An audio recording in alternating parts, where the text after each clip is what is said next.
श्री गणेशाय नमः. श्री सच्चिदानंदाय नमः. अशोकवनी सीतेपासी दुष्ट दुर्धर राक्षसी रावण देवी भेड जावयासी भय आपण हासी वश होईल. रामचंद्र भगवान की जय. तर कालच्या अध्यायाच्या ठिकाणी असणार राजा रावणानं सीता मातेची असणारी विनंती करून बघितलेली आहे, परंतु कसल्याही प्रकारचा प्रतिसाद सीता मातेनं न दिल्या कारणानं राजा रावणाला राग आलेला आहे आणि रागाच्या भरामध्ये असणारं त्यानं सीता मातेला अशोकवनाच्या ठिकाणी असणाऱ्या एकांतामध्ये कोणतीच गोष्ट नाही, हात फिरून नाही, पांघरून नाही, काही नाही, अशा जागेवर असणारं अशोकवनाच्या ठिकाणी पाठवलेलं आहे. आणि त्या ठिकाणी पाठवून असणारं असं तर असणारं सीता माता आपल्याला वश होत नाही. मग असणारं त्या ठिकाणी त्यांना फेडून तरी असणारं त्या ठिकाणी एकदा भीती वाटली की आपोआप असणारं आपल्याला सीता शरण येईल असा विचार राजा रावण करू लागलेला आहे. म्हणून असणारा राजा रावणानं अकराळ विकराळ राक्षसनी असणाऱ्या सीता मातेला भेडवण्यासाठी पाठवलेले आहेत. सीता संरक्षणी नित्यवासी विकटा विकृता भयेसी विरूपा विक्राळा राक्षसी अशोक वनासी त्या आल्या. आणि तिथं असणाऱ्या अकराळ विक्राळ अशा प्रकारच्या राक्षसनी ठेवलेल्या होत्या. त्यांचे नावं असणारे विरूपा नावाच्या काही होत्या आणि काही असणाऱ्या निरूपा विक्राळ अशा प्रकारच्या राक्षसनी त्या ठिकाणी राजा रावणानं सीता मातेला भेडवण्यासाठी ठेवलेले आहेत. नाना रूपा नाना कारा विक्राळा कराळा अति उग्रा भिंगूर वाण्या भयासुरा आल्या समग्रा सीतेपासी. आणि तेथं असणाऱ्या विक्राळा नावाच्या असणाऱ्या त्या ठिकाणी कराळा नावाच्या अशा प्रकारच्या राक्षसनी अतिशय उग्र अशा प्रकारच्या दिसायला होत्या. त्यांना बघितलं की असणारा भीती वाटावी अशा प्रकारच्या राक्षसनी सीता मातेचं संरक्षण करण्यासाठी आणि त्यांना भेडवण्यासाठी ठेवलेले आहेत. एकीचे विक्राळ वदन सर्वांगाची एकची कान तिसी कानची आच्छादन यरवी नग्न कराळी. आणि कराळी नावाची एक राक्षसनी होती. तिचं असणारं भलं मोठं तोंड होतं आणि तिचे कान एवढे मोठे होते की असणारा इकडून हातरून टाकायची गरज नव्हती, एवढे लांब असणारे कान होते. एकीकडून असणारं झोपायला गेले की ते हातरून व्हायचं आणि दुसरा असणारा जो कान आहे तो तिला पांघरून व्हायचा. अशा प्रकारच्या विक्राळ राक्षसने सीता मातेला भेडवण्यासाठी पाठवलेले आहेत. लागता कानाचा फडकारा नक्षत्रे पडती जैशागारा जयाचे भय सुरासुरा सीतेसी भेदरा देऊ आल्या. आणि त्या कराळी नावाच्या राक्षसनीनं जर असणारा एक आपले कान फिरवले तर नक्षत्र सुद्धा तुटून पडतील एवढं सामर्थ्य त्या राक्षसनीमध्ये होतं. आणि अशा प्रकारच्या अकराळ विक्राळ राक्षसनी त्या ठिकाणी सीता मातेला भेडसावण्यासाठी आलेले आहेत. एकींचे उठ कंटक कपाळा थडक हानीती लोक पहाळा कपाळावरी विकट डोळा जनक बाळा चळू आल्या. आणि एक तर अतिशय मोठ्या कपाळाची असणारी राक्षसीन आहे आणि एवढं मोठं कपाळ असणारं तिचं आहे, अंगापेक्षा जास्त असणारं मोठं कपाळ आहे आणि त्या कपाळावर तिला डोळा आहे. अशा प्रकारची विक्राळ राक्षसने सीता मातेला भेडवण्यासाठी आलेली आहे. एकीच एक कान तरुण दुसरा कान तो प्रावरणा काने कापती त्रिभुवन सीतेसी छळन करू आल्या. आणि जे मोठ्या कानाची राक्षसीन होते ती असणारे तिचे कान एवढे झर होते की झाडं सुद्धा असणारे तुटतील अशा प्रकारचे अकराळ विक्राळ कान असणारे तिला होते. एकी स्तना युधा दुर्धरा एक एक थान गावे बारा स्तन घाते मारियासुरा सीतेसी भेदरा देऊ आली. आणि सीतेला भेडसावण्यासाठी असणाऱ्या अतिशय उग्र अशा प्रकारच्या राक्षसनी त्या ठिकाणी आलेल्या आहेत. व्यासुर मुख दीर्घ दाताळी दाती दिग्गजा करी रांगोळी वीर निर्धाळी दातांतळी सीते जवळ ये भय दावी. आणि भ्यासूर अशा प्रकारच्या त्या राक्षसनी होत्या. मोठ्या मोठ्या झाडाचे खोडे असावात तसे असणारे त्यांचे दात होते. अकराळ विक्राळ असणारे त्यांचं तोंड होतं आणि दाताखाली राक्षस चिरडून असणाऱ्या खात होत्या. त्या राक्षसनी असणाऱ्या सीतामातेला भेडवू लागलेल्या आहेत. एकीचे केस चलंब पूर्ण त्याची नेसणे त्याची पांघरुण केश तिखट जैसे बाण केशाभेन जग पळे. आणि एका राक्षसनीचे तर एवढे केस असणारे तिला आहेत की सगळं अंग तिचं झाकून गेलेलं आहे आणि एक एक केस असणारा त्या ठिकाणी अतिशय धारदार अशा प्रकारचा केस आहे आणि त्या केसाच्या सामर्थ्यानं ती असणारी युद्ध करते. ती त्या ठिकाणी सीतामातेला भेडवण्यासाठी आलेली आहे. अजामुखी गजामुखी सिंह श्वान शुकरमुखी व्याघ्र वानर तरसमुखी घोडमुखी विक्राळा. आणि असणाऱ्या त्या राक्षसनींचे तोंड काहींना असणारं सिंहाचे तोंड होते, काहींना असणारे डुकराचे तोंड होते, काहींना गाढवाचे तोंड होते. अशा प्रकारच्या अतिशय घाण अशा प्रकारच्या राक्षसनी सीतामातेला भेडसावण्यासाठी आलेल्या आहे. खरोष्ट वक्त्रा सलंब ओष्ठ होटे प्राण्याचा भरिती घोट अवघ्या आलिया सीते निकट उभय उद्भट दावावया. आणि एकीची तर असणारे मोठमोठे होठ आहेत आणि जीभ असणारे त्या ठिकाणी कामापेक्षा जास्त मोठी आहे आणि ती त्या ठिकाणी तोंड पसरून सीतामातेला भेडसावण्यासाठी आलेली आहे. विक्राळ मुख दीर्घ चांभाडी कंटकी जिव्हा तांबडी ते देखता प्राणी प्राण सांडे बक्षी मडे राक्षसांची. आणि राक्षसांची मडी खाणाऱ्या अशा प्रकारच्या त्या राक्षसनी होत्या. एक जणीचं तर असं भलं मोठं तोंड असणारं तिने उघडलेलं आहे आणि तिची जीभ तांबड्या कलरची असणारी जीभ आहे. तिच्याकडे जर नुसतं बघितलं तरी असणारा मनुष्याचा जीव जाईल. अशा प्रकारच्या अकराळ विक्राळ राक्षसने सीतामातेला भेडसावण्यासाठी आणि एकदा का सीतामाता भेल्या की मला असणारा सीता त्या ठिकाणी शरण येईल अशा प्रकारचा विचार करून राजा रावणानं पाठवलेल्या होत्या. राक्षस भक्ती भक्षिती मनुष्यांसी विक्राळा भक्षिती राक्षसांसी तिसी रावण धाडे सीतेपासी भय आपणासी वरावया. आणि त्या ठिकाणी राक्षस त्या ठिकाणी माणसाला खातात, परंतु या ज्या राक्षसनी होत्या त्या फक्त राक्षसांनाच खायचं काम करीत होत्या. अशा प्रकारच्या राक्षसनी सीतामातेला भेडसावण्यासाठी आलेल्या आहेत. वाकडे मुख दीर्घ नाक ते लांब व्हावे विषेक जिचे श्वासावरती जगदेख शतानुशत कतळ मळत. आणि एक तर अशा प्रकारची राक्षसनी आहे, भलं मोठं तोंड तिचं आहे आणि वाकडं तोंड आहे आणि वाकडं तोंड असून तोंडापेक्षा असणारं भलं मोठं तिचं नाक आहे. एवढं अकराळ विक्राळ अशा प्रकारचं नाक आहे की तिनं जर श्वास घेऊन सोडला तर जिकडे तिकडे असणारे घाण पसरून लोकांचा जीव जातो की काय अशी अवस्था त्या ठिकाणी लोकांची होते. एवढी घाण अशा प्रकारची राक्षसी ती आहे असं असणारं एकनाथ महाराज सांगू लागलेले आहे. नाकीच्या केसात मैसे गुंतले ओरडत सिंह गुंतले तडफडीत गजावर्त विकटाच्या. आणि केवढा मोठा नाक असणारं तिचं असेल की जर तिच्यामध्ये म्हशी गेल्या तर म्हशी सुद्धा हरपून जातात. सिंह सुद्धा असणारे तडपड तडपड तडपड करतात. हत्ती सुद्धा गेले तरी तिच्या नाकामध्ये हरपून जातात. मग किती अकराळ विक्राळ असणारी ती राक्षसीन असेल आणि अशा राक्षसीने त्या ठिकाणी सीतामातेला भेडवण्यासाठी आलेल्या आहे. नका युधा क्रूर मुख सलंब नखे अति तिख ती लांब क्रोश एक इंद्रादेक कापती. आणि असणार त्या ठिकाणी एका राक्षसनीच्या नखांचं वर्णन करू लागलेले आहे. तिचं नख असणारं एवढं लांब आहे की एक कोस असणारं तिचं नख आहे आणि त्या नखाच्या सहाय्यानं सर्व काही युद्ध कौशल्य असणारं ती करते. इंद्रदेव सुद्धा असणारं तिला भेटतात. अशा प्रकारची अकराळ विक्राळ राक्षसी ती आहे असं असणार एकनाथ महाराज सांगत आहे. नका घाता ती उद्भट घाये शस्त्र करी पीठ नके पर्वत करी सपाट दुर्धर दुष्ट नखायुधा.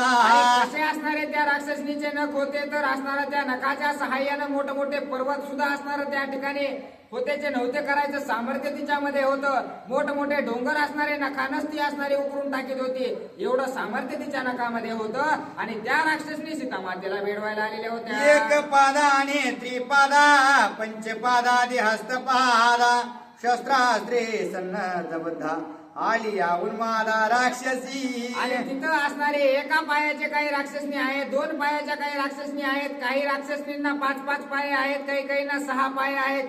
अशा प्रकारच्या अकराळ विक्राळ राक्षसने सीतामातेला भेडवण्यासाठी हातामध्ये शस्त्रास्त्र घेऊन आलेले आहेत. वाल्मिक रामायणाप्रती राक्षसी बोलिल्या आहेत बहुती तो विस्तारून धरवे हाती कथा ग्रंथी वाढेल. आणि एकनाथ महाराज सांगू लागलेले आहेत की जे वाल्मिक महाराजांना रामायण लिहिलेलं आहे त्याच्यामध्ये तर अतिशय असणाऱ्या याच्यापेक्षा जास्त राक्षसनींचं वर्णन केलेलं आहे. परंतु सर्व जर सांगायचं म्हटलं तर ग्रंथ वाढेल. त्यामुळे असणाऱ्या जेवढ्या मला शक्य आहे तेवढ्या मी असणाऱ्या तुम्हाला सांगितलेल्या आहेत. पुढील कथेची संगती कृपा करावी साधू संती स्वय रावण राक्षसी प्रती काय उपपत्ती बोलिला. आणि पुढची कथा सांगण्यासाठी असणार सर्वांनी मला त्या ठिकाणी आशीर्वाद द्यावात. आणि आता असणार राजा रावण त्या सर्व राक्षसींना काय बोलू लागलेला आहे. रावण सांगे राक्षसीसी दुर्धर भेड सहावा सीतेसी गर्जन तर्जनाती आवेसी अट्टहासेसी गर्जोनी. आणि त्या राक्षसींना राजा रावण समजून सांगू लागलेला आहे, तुम्ही काय करा, सर्वजणी मिळून असणाऱ्या सीता मातेला चौबाजूला घेरा घाला आणि अशा प्रकारे सीता मातेला भेडवा, मोठमोठे आवाज काढा, अकराळ विक्राळ अशा प्रकारचं तुमचं मुख आहे, जे तुमचा रुद्र अवतार आहे तो असणारा सीतेला दाखवा. आणि एकदा का सीतेने तो अवतार बघितला की असणारा ती भेल आणि मला शरण येईल असं काहीतरी करा असं राजा रावण सांगत आहे. ऐसे करावे गर्जन तिचे चळकापे मन अत्यंत होन उद्विग्न मूर्छापन्न भयभीत. आणि असं भेडवा की असणार त्या ठिकाणी भीतीपोटी असणार सीतेला त्या ठिकाणी चक्कर आली पाहिजे, ती असणारी गयावया करायला पाहिजे, असं असणार तुम्ही सर्वजणी मिळून सीतेला भेडवा असा आदेश राजा रावण देत आहे. सुखेवरीन मिराव नाहीसे बोले जव आपण तव वरी भय दाविजे संपूर्ण जव शरण मज होये. आणि जोपर्यंत सीता म्हणत नाही की मी असणारा राजा रावणासोबत लग्न करते तोपर्यंत असणारा तिला भेडवायचं बंद करू नका. जवळ ती असणारी भेट नाही तवर तिला असणारा भेडवेत तुम्ही राहा. आणि एकदा का शरण येते म्हणली की असणारा भेडवण्याचं बंद करा असा आदेश दिलेला आहे. मज आली अनन्य शरण तिसी करावे सुख शांतवन सीते तुझे भाग्य धन्य जे दशानन तुझ कांत. आणि जर सीता असणारी शरण आल्याच्या नंतर सुद्धा असणार तिला मोठ्या मोठ्या गप्पा असणाऱ्या माझ्या सांगा की तुझं असणारं नशीब खूप मोठं आहे की राजा रावणासारखा पती तुला भेटू लागलेला आहे, एवढं मोठं राज्य तुला भेटू लागलेलं आहे, अशा प्रकारच्या मोठ्या मोठ्या गप्पा असणाऱ्या तिच्यापाशी तुम्ही मारा असं राजा रावण त्या राक्षसींना सांगत आहे. ऐसे सांगून तयासी धाडिल्या शोकवनासी वश झालिया सीतेसी अनावी गजरे सिमज पासी. आणि अशा प्रकारचा आदेश दिलेला आहे. आणि लगेच तुम्ही त्या अशोकवनाला जा आणि जर त्या ठिकाणी सीता माझ्यासोबत लग्न करायला तयार झाली तर वाजवीत गाजवीत असणारे या ठिकाणी लंकेमध्ये तिला घेऊन या असा आदेश देऊन त्यांना अशोकवनाच्या दिशेने पाठवलेला आहे. मग राक्षसी मिळवणी समजती कोयत्या मुद्गल त्रिशूळ हाती आल्या अशोकवना प्रती हाक देती दुर्धर.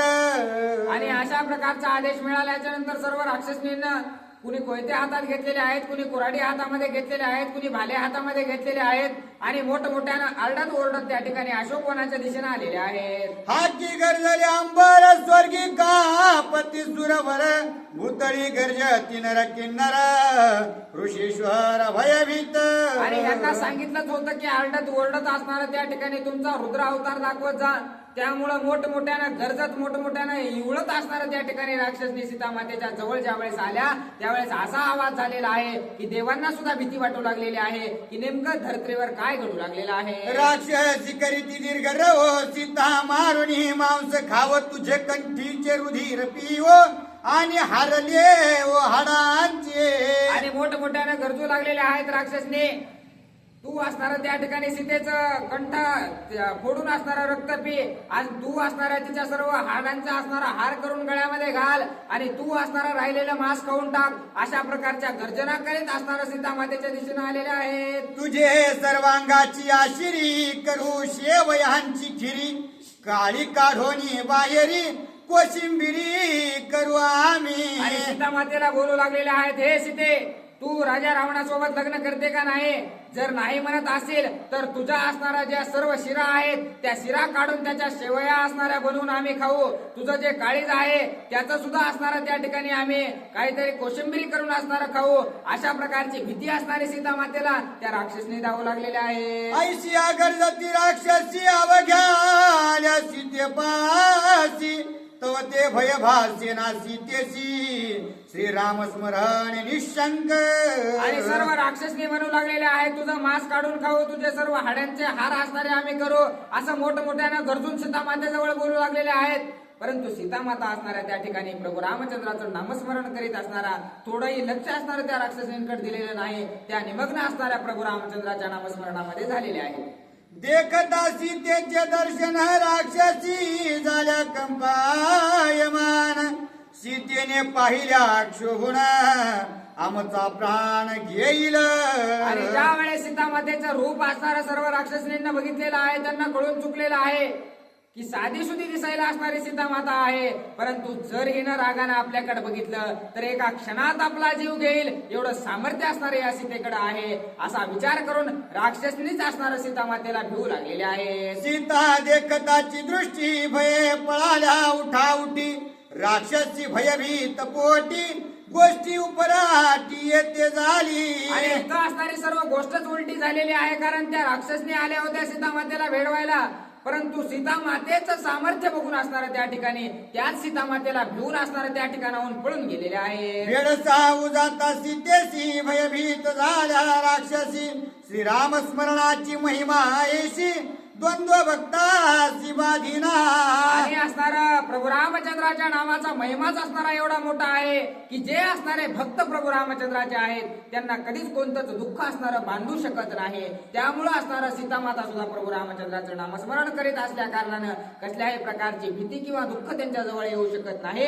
म्हणून असणाऱ्या त्या राक्षसनीच त्या सीतामातेला भिवून त्या ठिकाणाहून पळून गेलेले आहे. मग रावण सांगती निशाचरी, सीता मुचे भय न धरी, आम्हा सीतेचे भय भारी सर्वांपरी निशंक. आणि राक्षसने धावत पळत असणाऱ्या रावणाकडे आलेले आहेत आणि म्हणू लागलेले आहेत, हे रावणा, त्या ठिकाणी आम्ही असणार सीतेला भेडवायला गेलो, परंतु तिला भेडवण्याचं सामर्थ्य आमच्यामध्ये नाही, आम्ही काही तिला भेडवू शकत नाही, आम्हालाच असणारी सीतामातेची भीती वाटू लागलेली आहे, असं राजा रावणाला सर्व दाशा बोलू लागलेले आहे. तव रावण म्हणे सती सीता, निशंक निधडी पतिव्रता, हे मज भोगविना सर्वता, कष्ट वृथा गेले माझे. आता राजा रावणाला पश्चाताप वाटू लागलेला आहे आणि राजा रावण सुद्धा असणारं सीतामातेचं कौतुक करू लागलेलं आहे. खरंच निधडी अशा प्रकारची सीता आहे, कसल्याच प्रकारची भीती असणारी तिच्या मनामध्ये नाही. प्रभू रामचंद्राच्या नामस्मरणाच्या जीवावर अतिशय असणारे पतिव्रत अशा प्रकारची सीता आहे. कारण आता काही मला वाटत नाही मी जेवढं काम केलेलं आहे एवढा आटापिटा असणारा तिला आणण्यासाठी केला, उगच असणारा त्या जटायूचा मार खाल्लेला आहे, परंतु आता काही मला त्या सीतेचा भोग घेता येईल किंवा तिच्यासोबत संसार करता येईल असं मला वाटत नाही. सर्व आपण जेवढं काही कार्य केलेलं आहे ते सर्व पाण्यात गेल्यासारखं वाटतं, असं असणारा राजा रावण बोलत आहे. तव येरीकडे श्रीराम सौमित्र दोघे होनी एकत्र, आश्रमी एकली सीता सुंदर दोघे सत्वर निघाले. ही अवस्था असणारी एकनाथ महाराजांनी आतापर्यंत आपल्याला लंकेची सांगितलेली आहे, सीतामातेची काय अवस्था आहे, परंतु इकडं असणाऱ्या वनामध्ये प्रभू रामचंद्र आणि लक्ष्मणजीची भेट झालेली होती, एक रूप असणारे ते झालेले होते. आणि आता त्या ठिकाणी पंचवटीच्या दिशेने ते असणारे प्रभू रामचंद्र आणि लक्ष्मणजी ज्यावेळेस निघालेले आहेत त्यावेळेस काय होऊ लागलेलं आहे. सीतेचे भेटीशी जाता जाना शुभ लवे वामनयन, पदोपदी रघुनंदन आडखडे आपण क्षण क्षणा. आणि प्रभू रामचंद्र आणि लक्ष्मणजी मिळून असणाऱ्या पंचवटीच्या दिशेने सीतेची भेट घेऊ, सीतेला संरक्षणासाठी सुद्धा कुणी नाही म्हणून गडबडीने निघालेले आहेत. ज्यावेळेस सीता मातेच्या दिशेनं पंचवटीच्या दिशेनं प्रभू रामचंद्र आणि लक्ष्मणजी निघालेले आहेत त्यावेळेस असणारा प्रभू रामचंद्राचा डावा डोळा असणारा त्या ठिकाणी फडफड करू लागलेला आहे. अशुभ अशा प्रकारचं चिन्ह त्या ठिकाणी प्रभू रामचंद्रांना दिसू लागलेलं आहे. पावला पावलावर त्यांचे पाय अडखळू लागलेले आहेत. अशुभ चिन्ह ज्यावेळेस प्रभू रामचंद्रांना दिसू लागले त्यावेळेस काय बोलत आहेत. सौमित्र ऐके सावधान, अशुभ होता ती अपशकुन, आजी सीतेचे दर्शन केवी देखो हे नकळे. आणि त्यावेळेस प्रभू रामचंद्र लक्ष्मणाला बोलू लागलेले आहेत, हे लक्ष्मणा, हे अपशकुन असणारे मला का घडत आहेत, आज असणार सीतेची भेट होती का नाही अशा प्रकारचा विचार माझ्या मनाला खाऊ लागलेला आहे, असं असणार प्रभू रामचंद्र लक्ष्मणजीला बोलतात. लक्ष्मण हा एकली सीता आश्रमी असेल काय आता, वारंवार होय पुसता प्रबळ चिंता सीतेची. आणि प्रभू रामचंद्र आणि लक्ष्मणजी चालत असताना प्रभू रामचंद्र म्हणू लागलेले आहेत, हे लक्ष्मणा, सीता असेल का रे आता त्या पंचवटीच्या ठिकाणावर, मला तर असणारी त्या सीतेची चिंता वाटू लागलेली आहे, माझी आणि तिची भेट होईल का रे लक्ष्मणा, अशा प्रकारे परत परत प्रभू रामचंद्र लक्ष्मणजीला विचारत आहेत. आश्रमी एकली सीता सांडोनी काय येते आला सी धावोनी, हरोनी नेता राक्षसी पत्नी कोण तिचं लागून सोडविले. हे लक्ष्मणा, का रे, का असणार तू सीतेला सोडून असणार माझ्याकडे धावत पळत आलेला आहेस, तू माझ्याकडे धावत पळत आल्याच्या मागं असणार राक्षसांनी त्या ठिकाणी सीतेला असणार घेऊन तर गेले नसतील ना, अशा प्रकारचा विचार प्रभू रामचंद्र मांडत आहेत. स्त्रियेच्या शूद्र बोलासाठी द्वारागे सोडली पंचवटी, सीता हरील रावण हट्टी, बुद्धी पोटी तुआ केली. आणि हे लक्ष्मणा, खूप मोठी चूक तू केलेली आहेस. तू त्या ठिकाणी थोडं असणारा त्या ठिकाणी सीता तुला काहीतरी बोलली तरी तिचा राग मानून असणारा माझ्याकडे निघून यायला नव्हतं पाहिजे. तू त्याच ठिकाणी थांबायला पाहिजे होतंस. तू माझ्याकडे आल्यामुळं त्या ठिकाणी राजा रावण त्याचं कार्य साधेल. एखाद्या वेळेस राजा रावणानं तर सीतेचं हरण केलेलं नसेल ना, मला चिंता वाटू लागलेली आहे, असं प्रभू रामचंद्र बोलत आहेत. अशुभ होता ते अपशकुन, तेने मी अत्यंत उद्विग्न, सीता मागुती देखेन, हे सहसा मन मानिना. आणि हे लक्ष्मणा, मला वाटू लागलेलं आहे की आता सहसा माझी आणि सीतेची काही भेट होईल असं मला मनातून वाटत नाही. माझंच मन असणारं मला खाऊ लागलेलं आहे. आता सीतेची आणि माझी भेट होती का नाही असा विचार मला खाऊ लागलेला आहे, असं प्रभू रामचंद्र व्यक्त होऊ लागलेले आहे. आयुष्य मार्गी करिता गोष्टी, दोघे आले पंचवटी, सुंदर कपाळे शानिकटी, सीता गोरटी दिसेना. आणि त्या ठिकाणी प्रभू रामचंद्र आणि लक्ष्मणजी अशा गप्पा मारत मारतच असणार त्या ठिकाणी रस्ता पार केलेला आहे आणि पंचवटीच्या जागेवर आलेले आहेत. त्यावेळेस असणार त्यांना कुठेच त्या ठिकाणी पाहतात तर असणारे सीतामाता दिसेनाशा झालेल्या आहेत. शोधोनी पाहिली पंचवटी, शोधिली उभय गंगा तटी, वने धुंडिता परम कष्टी, झाले जग जेठी अति शांत. आणि प्रभू रामचंद्र आणि लक्ष्मणजी दोघांनी असणार पंचवटीच्या जवळपास असणार बघितलेलं आहे. गंगेच्या किनाऱ्यावर जाऊन बघितलेलं आहे. आसपासच्या असणाऱ्या जंगलामध्ये झाडा झुडपामध्ये त्या ठिकाणी सीतामातेला पाहिलं, परंतु दोघांनाही असणार कुठेही सीतामाता दिसेनासे झालेले आहे. दोघे आले पंचवटी, तवरी ती दिसे पर्णकुटी, जने वने हिंडता दृष्टी, सीता गोरटी दिसेना. प्रभू रामचंद्र आणि लक्ष्मणजी दोघंही असणार आजूबाजूला सापडलेलं आहे, कुठंच नाही सापडली. त्यावेळेस पंचवटीच्या ठिकाणी येऊन आपल्या पर्णकुटीमध्ये पाहिलं, त्या ठिकाणी सुद्धा असणार त्या प्रभू रामचंद्रांना आणि लक्ष्मणजीला सीता माता दिसलेल्या नाहीत.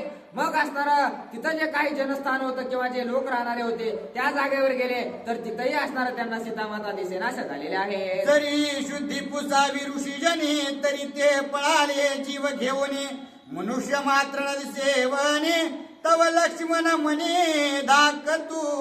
आणि ज्या वेळेस असणार कुणाला तरी एखाद्या ऋषीवर्यांना विचारावं, ब्राह्मणांना विचारावं म्हणून असणार आजूबाजूला पाहू लागलेले आहेत, तर एकही मनुष्य असणारा त्या ठिकाणी कुणीच त्यांना दिसेनासा झालेला आहे. सर्वजण असणारे राजा रावणाच्या भीतीनं त्या ठिकाणाहून पळून गेलेले आहेत. अशा प्रकारचं दृश्य ज्यावेळेस लक्ष्मणजीनं पाहिलं त्यावेळेस असणारा त्यांच्या मनामध्ये काय विचार आलेला आहे. श्रीराम धाकत होता पोटी, त्याची येते घडली गोष्टी, अपेश पात्र झालो सृष्टी, लक्ष्मणा पोटी अति चिंता.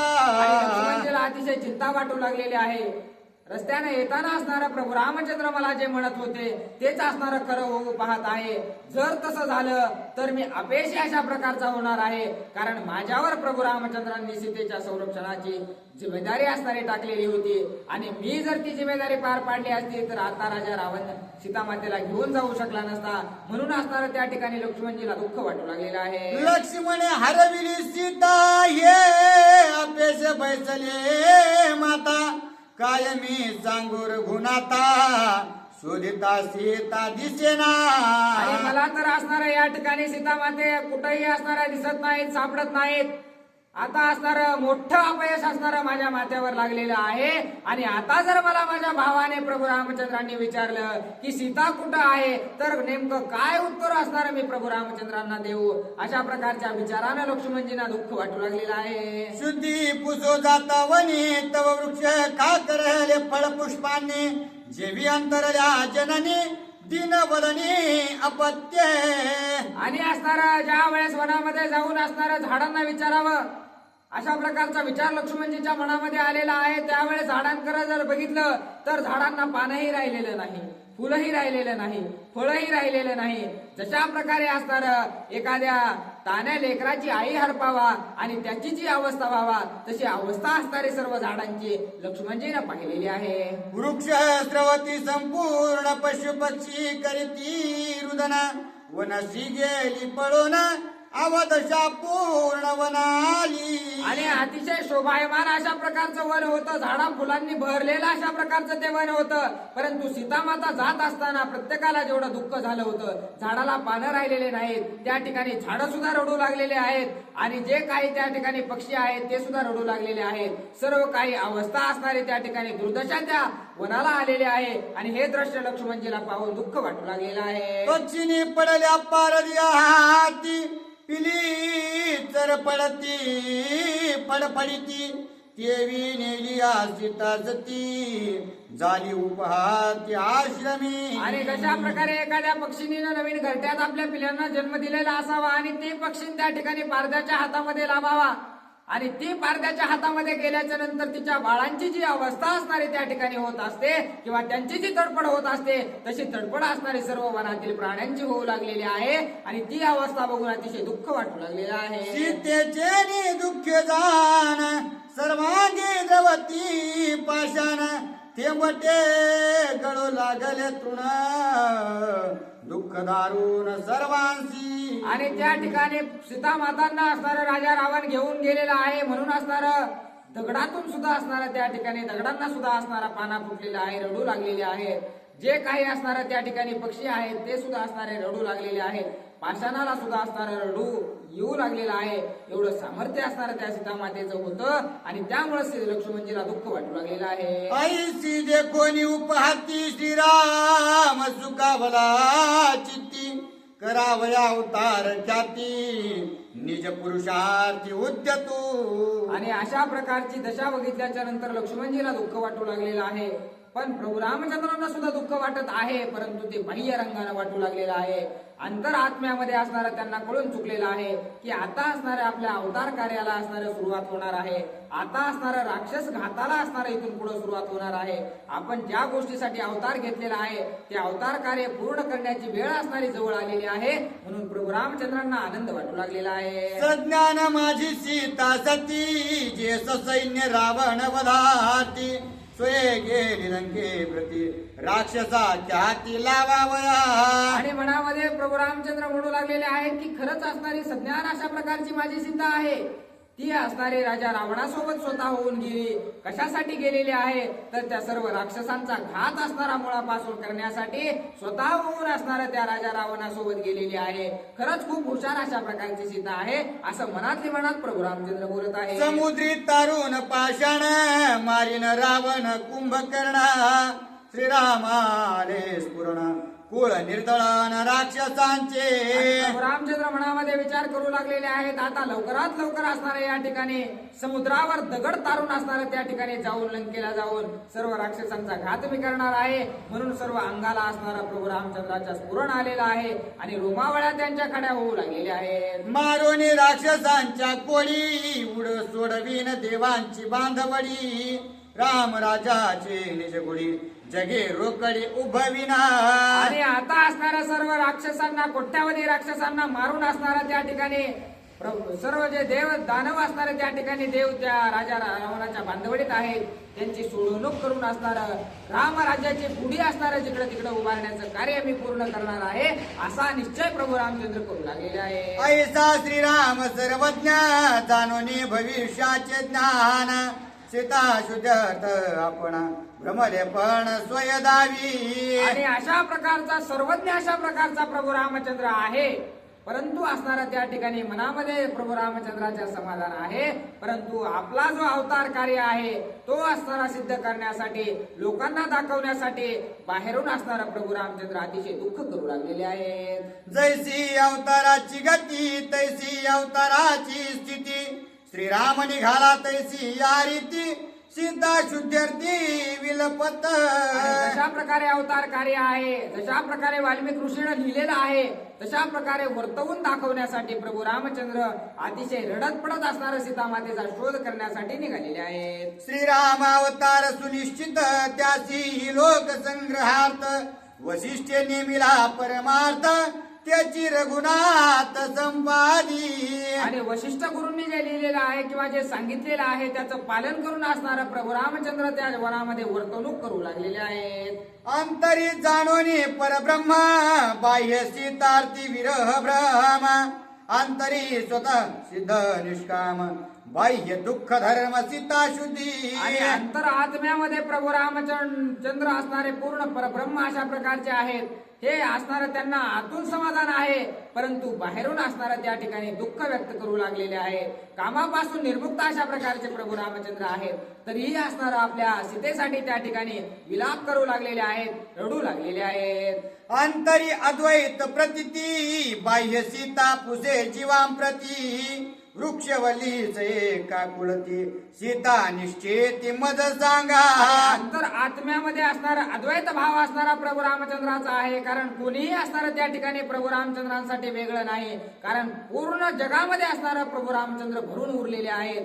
त्यामुळं वेगळं असणारं त्यांच्यापासून काहीच नाही. तरीही असणारं माझी सीता कुठं गेली, सीता असणारी कुठं आहे, असं झाडापालांना विचारत प्रभू रामचंद्र त्या वनामध्ये इकडं तिकडं फिरू लागलेले आहे. अंतरी निज बोधाती गोड बाह्य सीता दुःखे अति जड अंतरी निर्विषय सुरवाड बाह्य धुमाड विषयांचा. आणि बाहेर अंतर आत्म्यामध्ये असणारा कोणताच विषय त्यांना शिवू शकत नाही, कोणत्याच विषयामध्ये ते असणारे अडकत नाहीत. परंतु बाह्य स्वरूपानं असणारं अवतार कार्य पूर्ण करण्यासाठी सीतामातेच्या विषयामध्ये असणारं अडकल्या गेल्यासारखं दाखवू लागलेले आहेत. मोठमोठ्याने रडू लागलेले आहेत. पक्ष्यांना प्राण्यांना विचारू लागलेले आहेत, हे प्राण्यांनो बघितली का रे माझी सीता कुठं गेलेली आहे, दिसली का तुम्हाला सीता, असं असणारं प्रभू रामचंद्र सर्वांना वरतून दाखवू लागलेले आहेत. अंतरी अद्वैतत्वे सर्व त्यागू बाह्य सीतेशी विषय संगू अंतरे सुनिश्चित सांगू बाह्य लग बघू धावण्या धावे. आणि अंतर आत्म्यामध्ये असणाऱ्या सर्व गोष्टींचा त्याग करण्याचं सामर्थ्य किंवा त्याग प्रभू रामचंद्रांचे आहे. परंतु बाहेर असणारं जगाला दाखवण्यासाठी त्या ठिकाणी सीता मातेचा स्वार्थ असणारा दाखवू लागलेले आहेत. सीतेबद्दल प्रेम कळवळा मया असणारे त्या ठिकाणी प्रभू रामचंद्र दाखवू लागलेले आहेत. अंतरी अणु मात्र नाही चाड बाह्य सीतार्थी अति चरफड अंतरी निज सुख सुरवाड बाह्य दुर्वाड अति दुःखी. आणि अंतर आत्म्यामध्ये अतिशय समाधानी सुखी अशा प्रकारचे प्रभू रामचंद्र आहेत. परंतु बाहेरून असणाऱ्या जगाला दाखवण्यासाठी मोठमोठ्याने प्रभू रामचंद्र रडू लागलेले आहेत. कुठं आहे माझी सीता, कोण असणार, कुठं असणारी गेलेली असेल, तिला काही झालं तर नसल, अशा प्रकारच्या विचारानं दुःख करू लागलेले आहे. अंतरी नित्य नैराश बाहेर सीतेचा आशा पाश तिचे नि दुखे संत्रास विषाच भास जगी दावी. आणि अंतर आत्म्यामध्ये कोणत्याही गोष्टींची आस असणारे प्रभू रामचंद्रांना नाही, परंतु बाहेरून असणारं सीतेची आस आहे. कधी मला सीता भेटल म्हणून असणारं दुःख करू लागलेले आहे. अंतरी संताप निवृत्त बाह्य संतापे अति संतप्त अंतरे सर्वार्थ निर्मुक्त बाह्य विषयासक्त सीतार्थी. आणि अंतर आत्म्यामध्ये असणाऱ्या कोणत्याच गोष्टीची त्यांना आशा नाही, कोणत्याच गोष्टींच्या विषयांमध्ये असणारे ते अडकलेले नाहीत, कोणत्याच गोष्टीचा लोभ नाही. परंतु आपला अवतार कार्य सिद्ध करण्यासाठी बाहेरून का होईना रडण्याचं काम करू लागलेले आहेत. कुठं आहे माझी सीता, कुठं गेली असेल, सुखात असेल का दुखात असेल का, असं म्हणून असणारं सर्व आपलं जे कार्य आहे ते जगाला दाखवू लागलेले आहे. अंतरी भूत कृपा चोखडी बाह्य युद्धार्थ पुरुषार्थ परवडी मारोनी राक्षसांच्या कोडी गज करवाडी पाडी तू. आणि अंतर आत्म्यामध्ये भूताबद्दल सुद्धा असणारा प्रभू रामचंद्राच्या मया आहे. परंतु आपलं अवतार कार्य पूर्ण करण्यासाठी राक्षसांना मारायचं म्हणजे त्यांना सुद्धा असणारं मुक्ती द्यायचं काम करू लागलेले आहेत. कारण सर्वांबद्दल प्रेम ठेवणाराच भगवंत आहे. अशा प्रकारचं कार्य असणारं पूर्ण करण्यासाठी या राक्षसांसोबत युद्ध करण्यासाठी पुरुषार्थ प्रभू रामचंद्र बाह्य जगासाठी दाखवू लागलेले आहे. अंतरी बोध अकर्तात्मा बाह्य दिसे युद्ध करता मारोनी राक्षसां समजता लंकानाथा निर्दळीला. आणि बाहेरून असणारे प्रभू रामचंद्र म्हणू लागलेले आहेत, सर्व राक्षसांना मारून असणारे मी टाकणार आहे. सर्व राक्षसांना मारून असणारा राजा रावणाला मारून सर्व राक्षस या ठिकाणी माझ्या सीतेला घेऊन गेलेत म्हणून त्यांचा घात मी करणार आहे, असं प्रभू रामचंद्र बोलू लागलेले आहे. सद्गुरु वसिष्ठाचे युक्ती श्रीराम वर्ते निज आत्मस्थिती हे न कळे लोकांप्रती श्री राममूर्ती परब्रह्मा. आणि प्रभू रामचंद्र हे पूर्ण परब्रह्म अशा प्रकारचे आहेत. कारण असणारं वशिष्ठ गुरूंनी जसं सांगितलंय तसं वर्तणूक असणारं प्रभू रामचंद्र करू लागलेले आहेत, तसं वागू लागलेले आहेत आणि त्यांनी सांगितलेलं कार्य पूर्ण करण्यासाठी असणारा या ठिकाणी प्रभू रामचंद्र सीतामाता दूर गेल्याचं दुःख असणारं त्यांच्या मनामध्ये नसून सुद्धा असणारं दुःख असल्यासारखं वर्तन करू लागलेले आहे. वाल्मिक मुनींचे भाषित सत्य करावयासी रघुनाथ विलपत सीता शुद्धर्थ स्वय बोलत ती ऐका. आणि वाल्मिक ऋषीने जे लिहून ठेवलेलं आहे ते असणारं त्या ठिकाणी पूर्ण करून असणारं दाखवायचं आहे. त्याच्यासाठी प्रभू रामचंद्र कशा प्रकारचं दुःख करू लागलेले आहेत ते असणारं ऐका. श्रीराम म्हणे लक्ष्मणासी वेगी बोलावी सीतेसी माझी आज्ञा कान मानेसी तुझ काय तिसी बोला. आणि प्रभू रामचंद्र लक्ष्मणाला म्हणू लागलेले आहेत, हे लक्ष्मणा कुठं आहे माझी सीता, लवकरात लवकर असणार त्या ठिकाणी तिला माझ्याकडे बोलव. आणि तू काय तिला बोलत नाहीस की काय, कशा प्रकारचं तुमचं भांडण झालेलं आहे, का तिच्या सोबत बोला तू धरलेला आहेस, असं असणारा दुःखात प्रभू रामचंद्र बोलत आहे. तू तव सीतेशी क्षोभलासी रागे तिसी न बोलसी तरी मीच पाचारी तो तिसी अति संभ्रमेशी अनुवादे. आणि अतिशय संभ्रम असताना त्या ठिकाणी प्रभू रामचंद्र दाखवू लागलेले आहेत आणि म्हणू लागलेले आहेत, हे लक्ष्मणा तुला असणारा त्या ठिकाणी सीतेचा राग आलेला आहे का, तुला नाही का बोलायचं तिला, जाऊ दे, तुला जर नसेल बोलायचं तर मीच असणार तिला आवाज देतो, मीच असणार तिला बोलवतो. अशा प्रकारे प्रभू रामचंद्र लक्ष्मणाला बोलून दुःख व्यक्त करू लागलेले आहेत.